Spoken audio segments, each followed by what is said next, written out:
Lucian Freud è stato uno dei più famosi artisti del XX secolo. Il suo stile iniziale era caratterizzato da un'intensa osservazione del dettaglio e da una definizione lineare.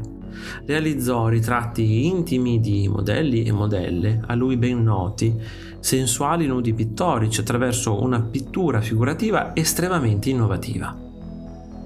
Lucian Freud è considerato un paradosso pubblico e privato. Membro di una celebre famiglia e figlio dell'architetto Ernst e nipote dello psicanalista Sigmund, uno dei fratelli, Clement, è politico, scrittore e giornalista.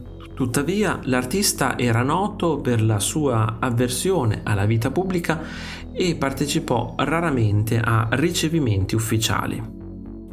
Pur essendo uno dei maggiori pittori figurativi di tutti i tempi, impiegava molto tempo a completare le proprie opere e la sua reputazione è data da un repertorio relativamente ristretto e da una scarsa presenza nelle collezioni d'arte pubbliche.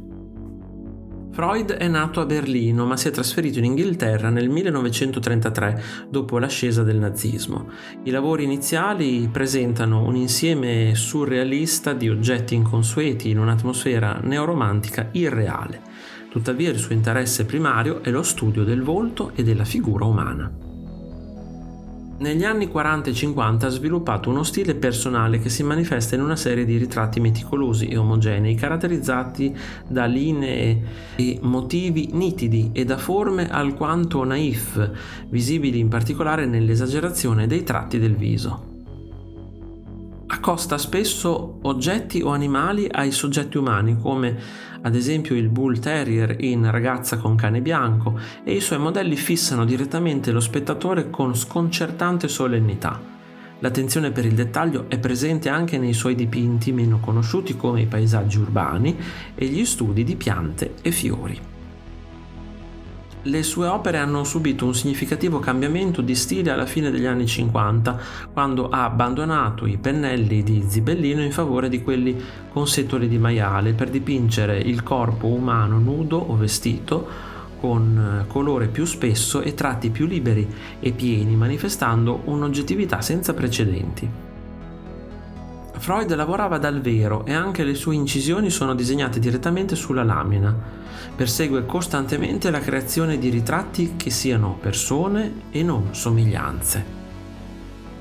Lucian Freud definisce il suo lavoro autobiografico e sceglie i modelli nella cerchia dei conoscenti. Tra i più celebri ricordiamo i ritratti della madre, delle figlie Bella ed Esther e dell'amico e collega Francis Bacon.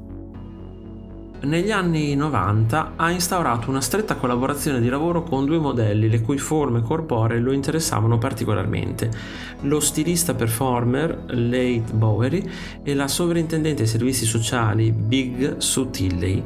Ha realizzato anche ritratti non convenzionali della modella Kate Moss, nuda e incinta, e della regina Elisabetta II, un'opera ufficiale ma oggetto di molte critiche.